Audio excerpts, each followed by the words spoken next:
Welcome to Unpacked, an open-minded podcast taking a clinical, not political approach to helping pet parents around the world. I'm Sailor Jerri, certified dog trainer, virtual dog training revolutionary, owner of Tulsa Pack Athletics, and creator of the open-minded approach.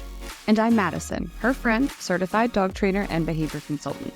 Together, we have nearly 3 decades of experience in behavioral dog training. We've been working with real dogs and the humans who love them to create solutions to problematic behaviors that feel too big for them to tackle on their own. In this episode, Mattison and I are chatting with one of the open-minded approach interns who donated a daily 4-week one-on-one training program to help one of our guests kickstart their training journey. We'll give you a quick reminder about the dog-human team we'll be unpacking and dive into the actual training that the guest went through. And of course, we'll let you know how they're doing and what's next for their training this year. If you haven't yet been introduced to the case in previous episodes, feel free to go back and listen to those first, or jump right in. Settle in with us and unpack. I am so excited to get to do these episodes, these new episodes where we are actually reflecting back on the training with the trainers that came in and helped these dogs. And we have Holly here with us today, Holly Dolinsky with Holly's Dog Training Academy in Bucharest, Romania. Is that correct? Yes, it is. Thank you for having me here. This was a really fun process for us to add on to the podcast of being able to have our students come in and really donate their time of one-to-one training. So that way the guests on the podcast get more intensive work than for a longer period of time than we were kind of able to provide. And this is the power of community, right? Coming together and all really wanting to help. And even more things were born from this with the scholarship. And it's just been an incredible whirlwind. And I know that when Jerry and I were discussing which intern to put with which case, it was funny because one of the cases, Lucifer, who we're going to talk about today, he's in my own backyard. He's in the Philadelphia area, and so is the other intern, Jordan. But no, I decided to match him up with the one across the world and then to match Jordan with the one, I think, down in North Carolina. So that's just what it is. And that's the whole story of virtual training, right? Is that the right trainer for you is probably not in your own backyard or neighborhood. They could be across the world, and virtual training allows us to connect with the people who are best equipped to help us and who are ready to help us. And it's just...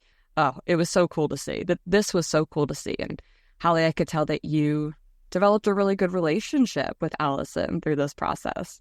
Yeah, absolutely. It was amazing working with her and Lucifer and seeing their relationship develop. Yeah, it was really amazing to watch.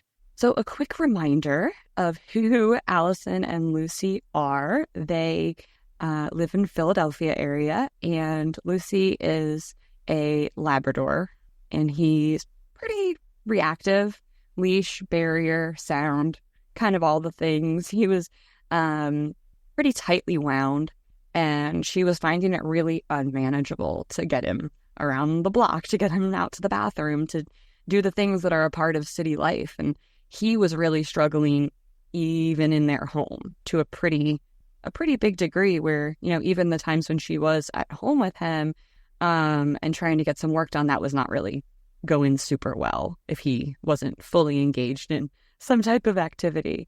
I wanted to tackle the sound sensitivity that Lucifer had. It really made things very, very difficult for both of them, as you said, especially inside the home. And you would expect, at least inside the home, for them to have some sort of peace and quiet.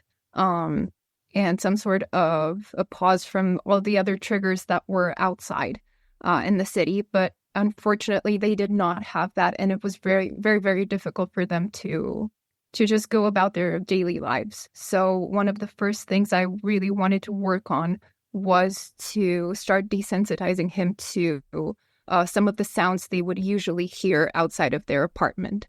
Yeah, I remember it being kind of funny that the sounds that bother Lucy are not the big events. Fireworks did not bother him. Mm-hmm. But if somebody was talking in the stairwell of the apartment building, big trigger. Anything with the door was really top of it. But yeah, I think when we as as trainers see a dog that is experiencing that much dysregulation in a day, they're probably not recovering. They're probably not recuperating well. Their nervous system isn't getting the actual break that it needs. And I know there's a lot of stress hormones that are just pumping during that. I'm not going to go too deep into that, but the impact of all that cortisol. Okay, do it. Yeah, you're getting cortisol dumps all the time. And the body is not designed to withstand that without negative consequence. So we need the things like adrenaline. We need those hormones because that stuff keeps us alive. It keeps us safe through hundreds of thousands of years of evolution. We're, us and dogs, we need that stuff. But when your system is constantly taxed, dumping these hormones that are really designed to help you with fight or flight, you're not only taxing the body, but you're creating traumas that are recurring over and over and over and over, and it's getting trapped in the body with no release, no nothing. It just creates really unstable, dysregulated people and dogs and, name any other sentient being. You could apply that too. But I think it's important that people link what we're talking about with when that's happened to them. Yeah. Because that's what people are missing. They see that this is going on with their dog, but I don't think they're able to connect until they have the information, really. That put yourself in that place where you have been so stressed out every single day for 3-4 years of your life, and they only live to be 12, 15. That is the equivalent of us being stressed out for 40 years. I really want people to make that connection, that if you can't even have peace and respite in your own home, you're going to have a lot of disaster around your life. Well, and if that's impacting their home life, then we have to kind of assume it's impacting their rest and their sleep. And that's so important for recovery, to have good, deep rest. And dogs sleep a lot, right? They sleep a lot more than we do. They need a lot more sleep than we do. And if, throughout the day when they should be getting some good rest, it's interrupted with more triggers, even low level, and they're not able to recover within their own home, it's really hard to move forward with tackling anything outside of the home. It's really unfair. I mean, imagine if you take a nap during the day that you needed. So you're tired and you want to take a nap during the day, and your car alarm keeps going off outside, and you get up and you turn it off, and then it goes off again and again and again, or somebody keeps ringing your doorbell, and you have, it's that startling feeling that dogs get when they are fearful. They are not worried that their boyfriend is going to break up with them. They are not worried that they're going to be late to work. They're worried that they're going to be killed or maimed. Like, that's legitimate. It's all survival. Mm-hmm. It's all survival. Yeah. It's because of the part of their brain that is more developed is older, right? And that's what it's wired to do, is keep them alive. Anyway, I can add one thing. Please. I wanted to talk just a little bit about Allison, because she was a very good partner in this process, because it can be hard for the client to understand why we're focusing so much on one thing when there's so many other problems that are going on and affecting them always. But she asked questions. She was very, very interested and curious. And she was very good at understanding why we really need to focus on this problem to actually make the progress she wanted to achieve. Yeah, she had a extreme level of patience throughout this process. I thought it was more than I have. I thought it was very, just really awesome to see somebody really step up and push through, because it's not easy for me as somebody who's, a little sound sensitive, sometimes get a little bit dysregulated. And Lucy was passing on a lot of his stress to her. So when he was getting stressed out about the noise, he was just going to her face and barking. That would dysregulate me. I would lose it. Really, I would lose it too. Oh, and she handled it, honestly, grounded and patient with him. And I think that you summed it up really well. She's a perfect partner for him. Okay, so when we were first getting started, we wanted to tackle the sound sensitivity, but knowing that they live in the urban environment, this was sort of what added in the extra challenge. There wasn't an option of, well, just don't go on walks. They have to go on walks for him to use the bathroom. So that's going to be multiple times a day. So completely avoiding triggers, unrealistic, not going to work for any length of time, not even for a single day unless they left, which at a certain point in the process, they kind of did. They kind of did just have trips planned and were able to go away and decompress out of the city, which I think was really helpful. But can you talk about some of the training that you did to prepare her when they were to sort of take a new approach to get around the block or to get to the green spaces for potty breaks, the active management strategies? Yeah, exactly. That's what I wanted to say. I first of all wanted them to have an active management system, something they could get really fluent in, and that would come naturally to them so they could actually go on walks and everyone would be safe. Because obviously we wanted them to be safe, but also the people around them. Since there's so many people and there can be high-risk situations always. Yeah. So I really wanted her to be able to turn him around if they saw any triggers or get his attention. Things like that were very crucial in the process. We also added a muzzle on which they immediately started conditioning to create a positive association. And I felt like these things really gave Allison some confidence because it really goes a long way for the handler to know they have the confidence to handle their dog. Yeah, I totally agree. What were some of what was the strategy? I know we tried at least one thing that didn't really click or didn't pan out for Lucy. We tried the scatters at first. That was our go-to, and he just really didn't have any interest in the scatters. He was just like, I don't care about this. I don't want this. It wasn't active enough. It wasn't enough movement. Yeah.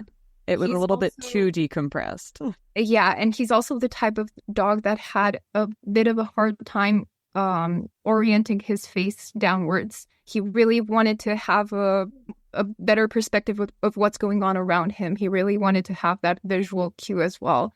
I understand that though, like especially in a city environment, because there's probably a lot of sounds and smells that make it hard to know where things are coming from. So he probably felt the need for more visual information. Absolutely. Just a thought.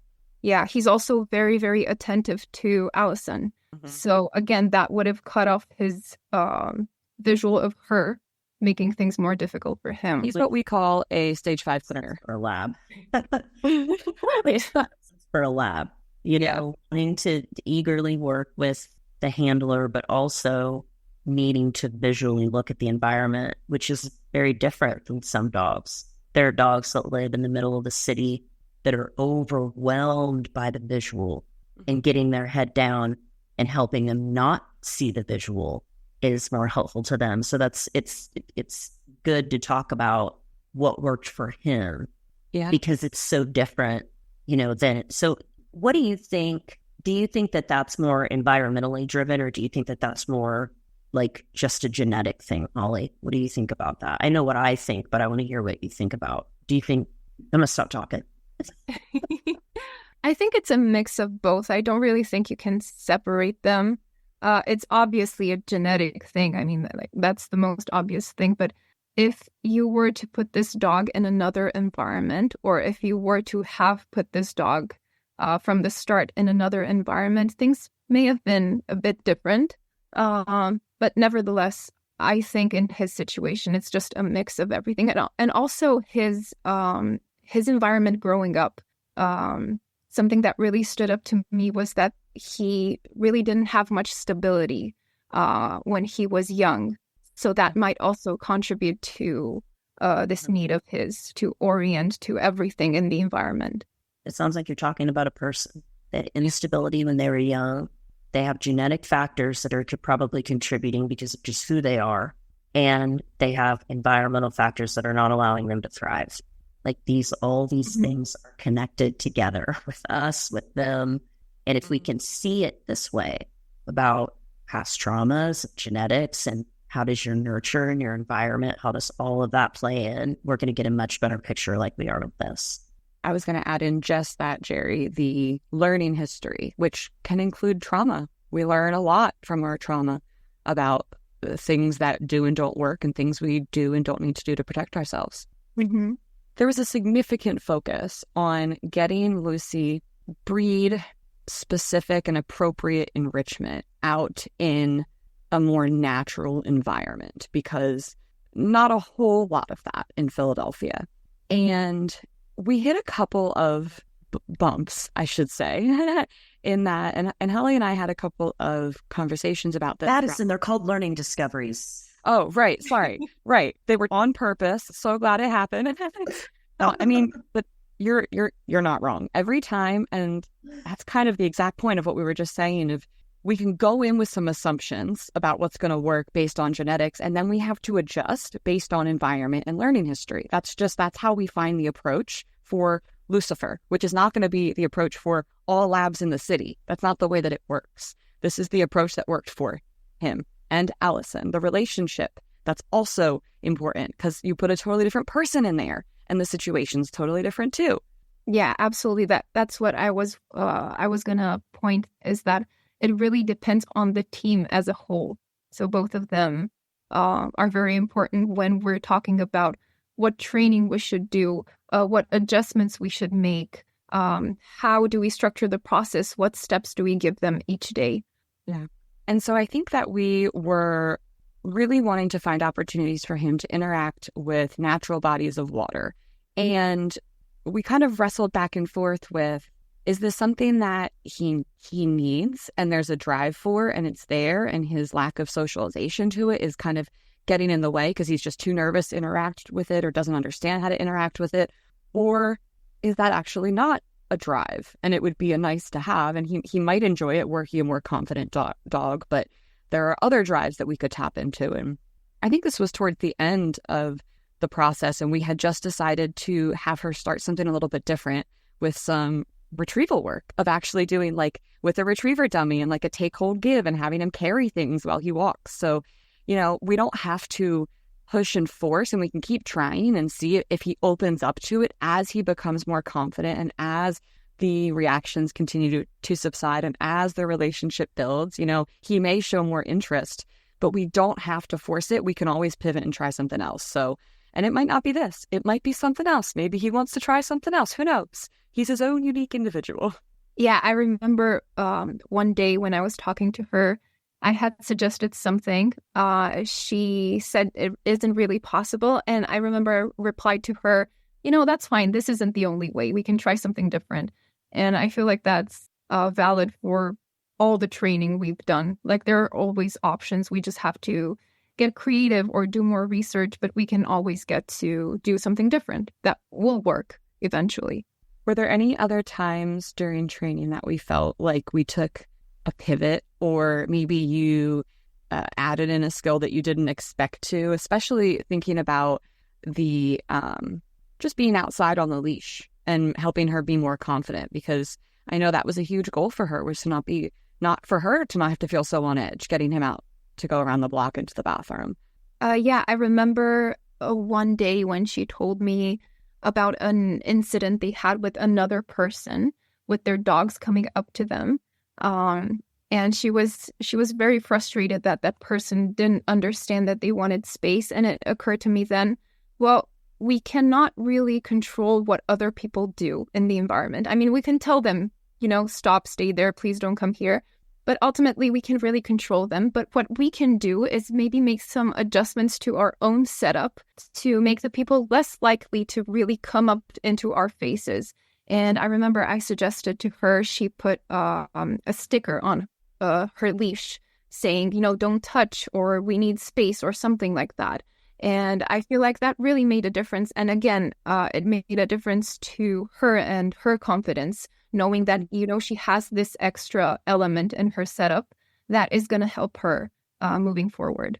I think leash wraps are a great conversation starter, right? Because it kind of makes it really easy to just point down to whatever is on your leash and say, hey, can you just give us some space? And I know that there is a thing where reactive dogs can wear, I think it's yellow, and have a yellow leash, and that's meant to represent give us space. But I still think putting the words on there is a good idea, because people can see that from a pretty good distance. And again, it can be difficult to speak up in those moments. And I have my clients practice that.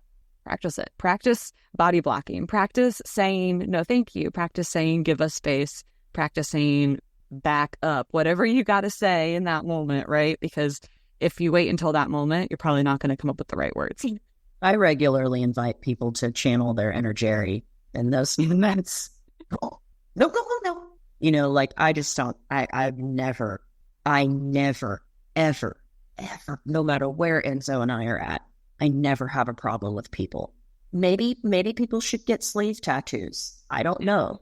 It might be, but I do think that it's because over time I have practiced doing it so much and advocating for my dog so much while also trying to be approachable. You know, I want people to come and ask. I want people to look at him and ask to pet him.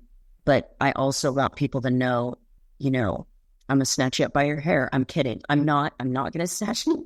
Right. You know, I want people to know that I mean what I'm saying. If I say stand back, you know, please don't. And you do get better at it over time, people. Yeah. You get better at it. You find nice ways to say it. I don't even ever have to be mean to people. So just keep practicing if that's something that you're struggling with out there with your dog. There are ways to be assertive without being abrasive or aggressive, right? Yeah. I mean, I think what it is that it's just called honesty, and people just are not well-versed in practicing it in times when they're uncomfortable. I think people are honest most of the time when they're comfortable. And then when a discomfort or a confrontation comes about, we revert to fawning, appeasing people. We will laugh at something that we actually found off-putting because we don't know what else to do and it's awkward. It's just something that human beings do. And we just have to be aware of it because, that's the core root of why people are struggling with not being able to advocate for their dogs is confrontation. It's difficult for people. It is. I agree. I don't like it, but it's a part of life. So you should get good at it, right? Oh gosh. I'm embracing the discomfort, right? That's the season, including confrontations. Yeah. And then when you get to the part where you embrace the discomfort and the confrontation, that's great. But then you got to go to the next level, which is discernment. I've been stuck here for a while. It's a long chapter in the book, the discernment chapter. Lots and lots of mistakes, lots of eating crow. So just, side tangent for everyone. So literally right before we got on this call, I was just reading back through the original case plan and the original 3 goals and feeling pretty good about where they are now, in that I feel most of these are pretty well checked off, in that, he's not being affected by the barrier reactivity. That one was something that, like you said, we tackled it first, and we tackled it as close to fully as I think we could. He's not having reactions to any of the sounds. Last I kind of checked, it was like somebody maybe even knocked on the door. He was like, whatever. Yeah. Once they heard loud noises in the staircase, I think, and he just had absolutely no reaction. Yeah, which is incredible. And that is not something that, we expect to see no reaction. We'll take acknowledgement, minimal response, but he has been really willing to kind of let a lot of stuff go and going into more of that restful state, which is so amazing. I know that she is also being able to relax a little bit more at home now. He's not screaming in her face all the time because he's bored and triggered. He is self-regulating. She's able to be on Zoom calls without him being heard. Mm-hmm. That sweet woman. I tell you what. The patience. It's the patience. It's woman, yeah. And then the walks. I mean, he's not non-reactive on the leash. Again, I didn't expect for us to be at the point where I could say, okay, it's all done. It's all cleared up. But the confidence that she has to get around the block, to get him to the green space, that's just, the change in her is as noticeable and impactful to this as the change in Lucifer. Absolutely. And I remember one time they were on the walk. A dog was barking at Lucifer, and Lucifer just looked at Allison. And she just described it as, oh, he's just looking at me and he's expecting something. So, we'll just get through it. We'll give him the treats, and that's it. And that was amazing. When you have a dog that is so focused on their person, you can lean into that relationship a lot when there's trust there. Absolutely. Oh, and I think I saw the other day that she had set up some type of giant snuffle pile for him. And they're just doing a lot of like really creative enrichment. I remember talking to her a lot about that, about how, especially in the cities, you just have to get really creative to find ways to provide a diverse and enriching home environment. Just because the outside world is going to be mostly chaos. And the enrichment really clicked with him. He really liked that. And it really seemed to be building up his confidence as well. Another thing that was on our kind of list of goals was to just have much better skills at managing his arousal, which that was something that I feel like the two of them clicked with. There was a certain turning point where I don't know if it was when the enrichment clicked. I don't know if it was when we got that regulation down.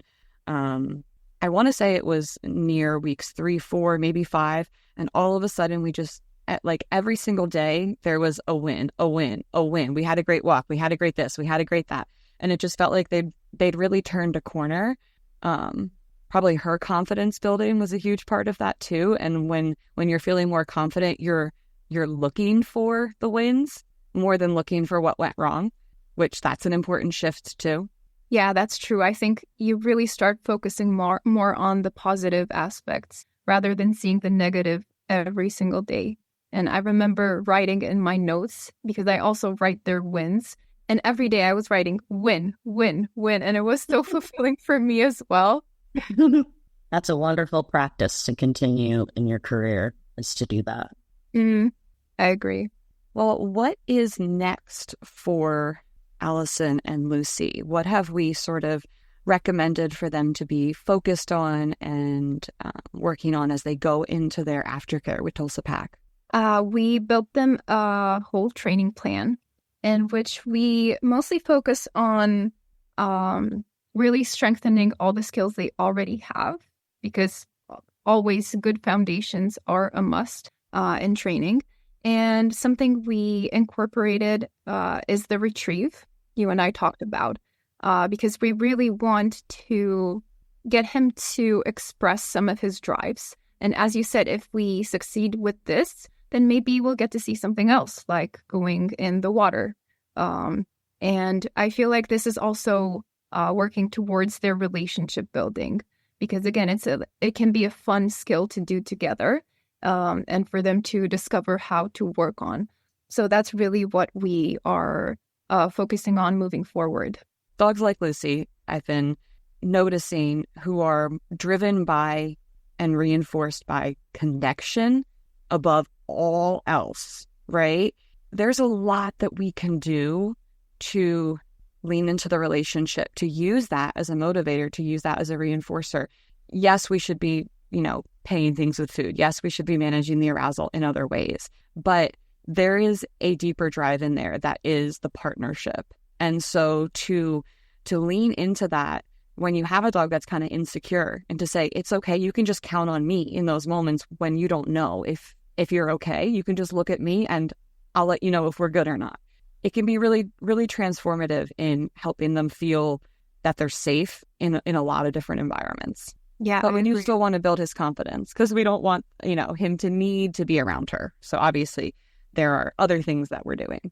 And this is something I remember I talked to you about, that by letting him lean on and put his trust on her in difficult moments, we're building his confidence. Yeah, because it's getting him through situations and it's helping him feel more confident in all these different environments, or a difficult environment, we could say. Yeah. Well, thank you so much for coming on and chatting through Lucy's training with us. We will have more of these episodes as we unpack more cases. Unpacked was created by Jerri Sheriff and Mattison Simpson. Edited and produced by Josh Wasta under the supervision of Straight Up Dog Talk LLC and Emily Breslin. If you are enjoying this podcast, follow or subscribe to be sure you don't miss an episode, and leave us a review on your favorite podcast platform. Looking for more honest and relatable dog content? Check out our sister podcast, Straight Up Dog Talk. See you next time.